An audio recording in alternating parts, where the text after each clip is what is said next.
Hey, what's up, guys? Andy here and Spencer. Back with another fabulous project on the E36. I'm gonna drop the subframe and put in a new diff and new bushings and all that in the rear end. Hopefully drive a lot better since I'm going to a 391 rear end. Currently I have a 315 and second gear is like fucking 80 miles an hour. Who cares? Man, we're gonna get this spinny boy in here. And the drill bit. So we're just getting started with the differential. The PBM kit, it does come with a tap and drill bit, so we can drill and tap this hole, so it'll be a little bit stronger connected to the subframe. It's a common failure point, I guess, but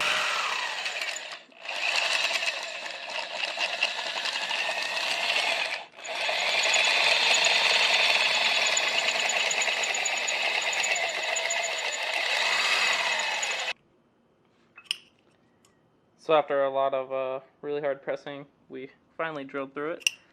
Now we're just tapping it for the larger size bolt, so it'll be nice and beefy. But yeah. So we're getting her all up in the air, getting ready to drop the old rear subframe. Yeah. I want to get this done today, but Andy's not so sure if we'll get this done today. But I'm ready to throw hands on this bitch. As you can see, Andy already got the shocks unbolted from the knuckle here. And now he's working on getting those arms out, trailing arms. And I'm going to jump off camera so I can help him. So, got these trailing arms out, at least. I haven't really done shit. Getting that last one out, and then 4 more bolts on the subframe, and we'll hopefully be backing this shit out of the garage. Let it go like as far out as you can. Like as far away? Yeah. Subframe okay? I mean, sway bar? Nah.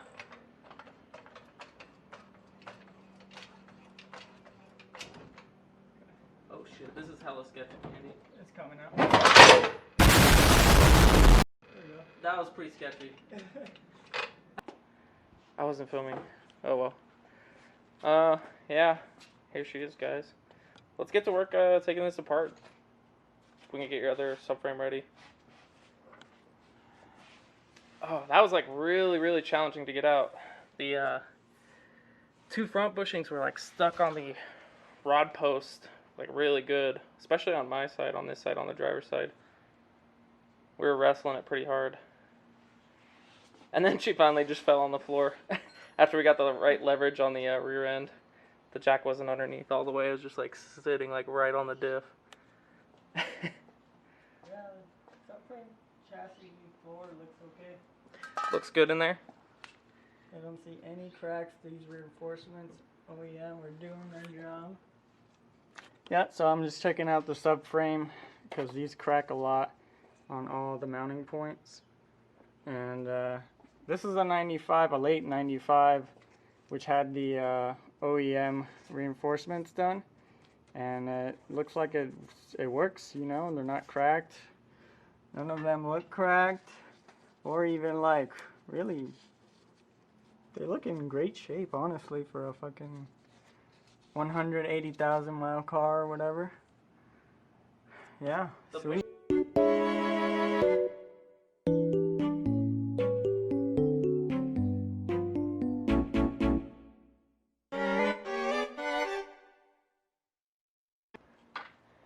So we got the old 315 diff out of the old subframe. Yeah, that much closer to throwing the new subframe in with the new diff. I don't remember, Andy, what was the gearing? 379? 391. 391. So, 3rd gear, baby. Maybe 4th. Shit, who knows?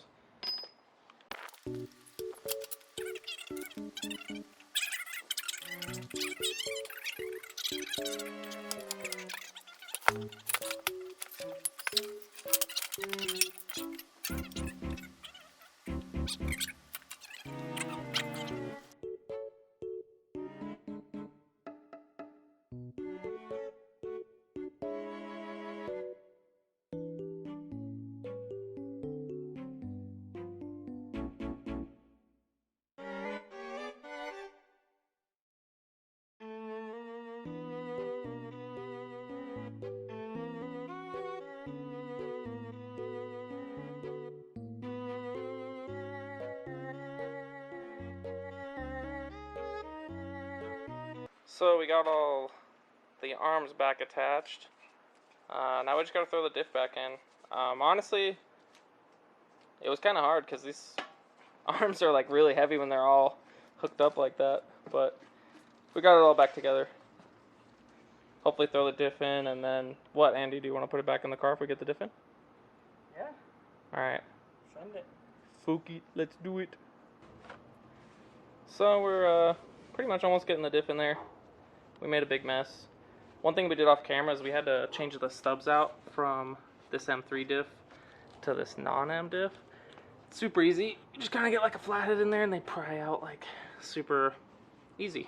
So we popped those out of the old diff, popped them into the new diff so that they would work with our axles. Yeah, going along smoothly. Try and get this bolted up and then hopefully throw it in the car soon. So we're just getting the last bolt on the diff tight. The only socket we had was 3/8 drive that would fit into this little area, because it's like a big 22 mil nut. That's like, or the bolt, sorry. That's the new bolt that we threaded earlier. Andy's the only breaker bar that really fit. It already has like a 1/2 inch jammed into one end. So right now he's basically like the Darth Maul of mechanics. He's got a double saber ratchet. So last thing we're doing before we throw this in here, we have these rear trailing arm bracket plates from Excessive that were okay guys, so this is where we're leaving it off at. We got the rear end in. It was quite the challenge, and he's just messing around with this new Guibo right here. He's got to get a measurement so he can order a new drive shaft, because his went kaboom at Grange, Apple Valley Speedway. But yeah, everything's all bolted up. We just need new hardware for these axles. But yeah, the whole rear end's all bolted in. Got the trailing arm all bolted in. Everything's back up. We just gotta bleed these brakes too. Alright guys, that's gonna be it for the day. We're both beat, super tired. We're freaking dirty and very dehydrated from this heat. So yeah, hopefully soon Andy will have this thing back up and driving. I definitely have faith in him. He likes to drive this car, so. So everything went pretty well. Just had a snag trying to get the diff lined up, the subframe lined up when we put it back in. One of the bolts was just a little bit off. We kind of got it in there, but it's a little loose still, so it might require like some welding over the top and bracing. Not a big deal, but we'll get it done. And I got the measurements for the drive shaft, so we can do a one-piece drive shaft and get this car back on the road and ready to drift whenever events start happening again. Yeah, pray for our souls, because we've been waiting for some events, because we want to drive, man. Alright, that's it. Yeah, like guys. and comment. Like, and, comment, subscribe. whatever, subscribe. Have a great day. Make sure you're nice to your family. Say hi to all your loved ones. Thanks, guys.